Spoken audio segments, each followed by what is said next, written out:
কোনো ব্যক্তি, কোনো গোষ্ঠী, কোনো জাতি বা কোনো সংগঠনের নাম শুনতে ভালো শোনা গেলেও তার আকীদা এবং তার মানহাজ যে সঠিক হবে ব্যাপারটি এমন নয়। যার জ্বলন্ত প্রমাণ হচ্ছে হিজবুত তাওহীদ। নামটা খুব সুন্দর, আল্লাহর একত্ববাদের দল। মূলত তারা হিজবুত তাওহীদ না, বরং হিজবুত শয়তান, শয়তানের দল। কথা বলেন ঠিক কিনা? কেন বলছি, এই হিজবুত তাওহীদ এটা আবার কি?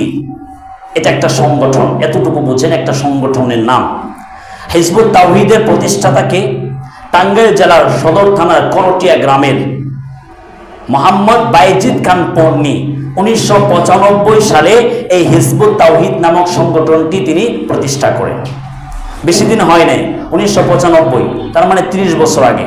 হিজবুত তাওহীদ একটা ভ্রান্ত দল। এদের আকীদাই ঠিক নাই। এদের ফাঁদে যারা পা দিয়েছে তাদের ঈমান আমল সব বরবাদ হয়ে ঠিকানা জাহান্নাম দুনিয়া থেকে হয়ে গেছে। কেন হিজবুত তাওহীদ কেন ভ্রান্ত বললাম? তাদের আকীদা ঠিক নাই। হিজবুত তাওহীদের আকীদা এবং বিশ্বাসের প্রধান যে দিকগুলো রয়েছে তার মধ্যে অন্যতম হচ্ছে হিজবুত তাওহীদের যারা আছে, এর সঙ্গে সম্পৃক্ত যারা, তারা মনে করে পৃথিবীতে একমাত্র আমরাই সহি পদ্ধতি, সহি তরিকায় আছি, পৃথিবীর অন্য কেউ সহি তরিকার মধ্যে নাই। সুতরাং যারা হিজবুত তাওহীদের মধ্যে অংশগ্রহণ করে নাই, এর সঙ্গে সম্পৃক্ততা যাদের নেই, তারা হচ্ছে ভ্রান্ত, তারা অমুসলিম, তারা কাফের। বলে নাউজুবিল্লাহ। তারা মনে করে, তারা বলে যে এই পৃথিবীতে এখন ইসলাম ধর্মে মানুষকে ডাকার জন্য আল্লাহর পক্ষ থেকে একমাত্র মনোনীত ব্যক্তি হচ্ছে মোহাম্মদ বাইজিদ খান পন্নী। বলেন নাউজুবিল্লাহ। একমাত্র ইমাম, পৃথিবীর সব মানুষকে সঠিক নির্দেশনা দেওয়ার জন্য একমাত্র ইমামকে বাইজিদ খান পন্নী, যার প্রতিষ্ঠা হলো মাত্র 30 বছর আগে। তাদের আকীদা দেখেন কত গলত। 2 নম্বর যে বিষয়টা, তারা মনে করে আমরা এই প্রচলিত সুন্নত পদ্ধতিতে যে নামাজটা পড়ি, রাসূল সাল্লাল্লাহু আলাইহি সাল্লামের দেখানো পদ্ধতি, এই সুন্নত পদ্ধতির নামাজটাকে তারা বলে পিটি পেরেড, সামরিক কুচকাওয়াজ। নাউজুবিল্লাহ বলেন। নাউজুবিল্লাহ পড়বেন না জোরে? এই নামাজটাকে তারা মনে করে ওযু ছাড়াও নামাজ পড়া যায়, যেহেতু সামরিক কুচকাওয়াজ, সামরিক কুচকাওয়াজ করতে, পিটি পেরেড করতে কি ওযু লাগে, গোসল লাগে? তারা মনে করে নামাজটা ঠিক ওই রকম। নামাজ এটা একটা শরীরের ব্যায়াম, এতটুকু। হজের মতো আধ্যাত্মিক একটা ইবাদত, যেখানে কাবাতে যাওয়া লাখো কোটি মুসলমানের একমাত্র স্বপ্ন যে আল্লাহ একবার বাইতুল্লাহ গিয়ে 2 রাকাত সালাত আদায় করব, নবী মুহাম্মদুর রাসূলুল্লাহ রওজায় গিয়ে সশরীরে সালাম দিব, সব মুসলমানের একই তামান্না, একই আশা। এই হজের মতো আধ্যাত্মিক ইবাদতটাকে তারা বলে আন্তর্জাতিক রাজনৈতিক সম্মেলন কেন্দ্র। শুধু নাউজুবিল্লাহ পড়বেন না? কারা? হিজবুত তাওহীদ।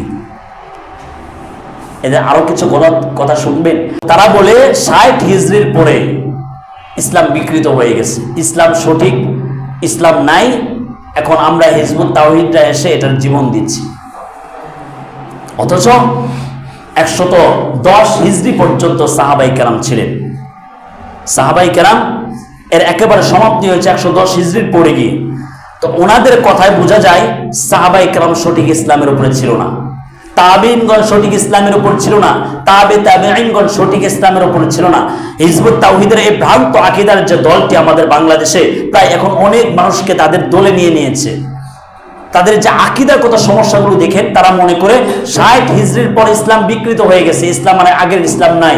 অর্থাৎ এই ইসলামকে নতুন করে জীবন দিতে আমরা মোহাম্মদ বাইজিদ খান পন্নীর হাত ধরে, বর্তমান যিনি হিজবুত তাওহীদের ইমাম হুসাইন মোহাম্মদ সেলিম, দেখবেন দাড়ি টুপি কিচ্ছু নাই, সে কোরআন তেলাওয়াত সহি শুদ্ধ করতে পারে না, সে নামাজ। তাদের নামাজের ঢং দেখলে আপনি অবাক হয়ে যাবেন। বিশ্বাস না হয় আজকে সার্চ করে লিখবেন হিজবুত তাওহীদের নামাজের স্টাইলটা, দেখবেন কিভাবে তারা নামাজ পড়ে। আল্লাহু আকবার, রুকুতে আল্লাহু আকবার, মানে নামাজ দেখলে মনে পিটি পেরেড যেমন করে আরামে দাও, ঠিক এই ভঙ্গিতে। কারণ তারা তো নামাজকে তো পিটি পেরেডই মনে করছে।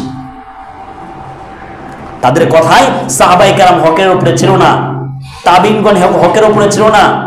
চিন্তা করা যায় তাদের ইমানের কতটুকু গলত। এরা মূলত ওই খ্রিস্টানদের একটা চক্রান্ত, খ্রিস্টানদের একটা দল।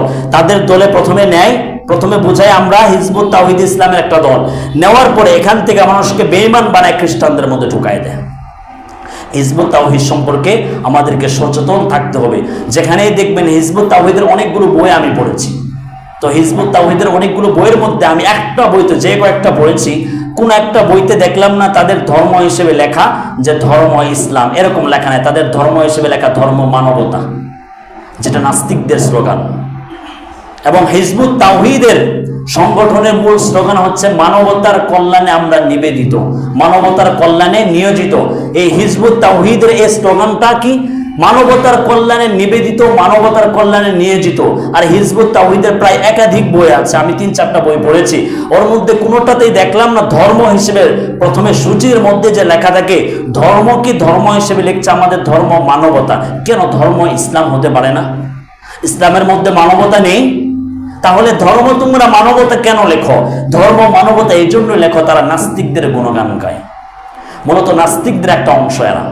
সুতরাং মোহতারাম হাজরিন, হিজবুত তাওহীদ সম্পর্কে আমাদের অবশ্যই কি রাখতে হবে? সজাগ দৃষ্টি রাখতে হবে। এরা মানুষের ইমানকে, এরা মুখরোচক কথা বলে, সুন্দর সুন্দর কথা বলে মানুষের ইমান হরণ করছে, মানুষকে নাস্তিক বানায় দিচ্ছে, বেঈমান বানায় দিচ্ছে এই হিজবুত তাওহীদের এই দলটা। আপনি হয়তো শুনেন নাই বলে নতুন মনে হতে পারে, কিন্তু এটা 30 বছর যাবৎ প্রতিষ্ঠিত একটি দল হিজবুত তাওহীদ। এটা বিশাল আকার এখন ধারণ করেছে। বর্তমান সময়ে বললাম যতগুলা ফিতনা আছে, সকল ফিতনার সবচেয়ে ভয়ানক ফিতনা হচ্ছে হিজবুত তাওহীদের দলটা। নামটি খুব সুন্দর, ভালো, আল্লাহর একত্ববাদের দল, কিন্তু হিজবুত তাওহীদ না, এরা হিজবুত শয়তান, শয়তানের দল।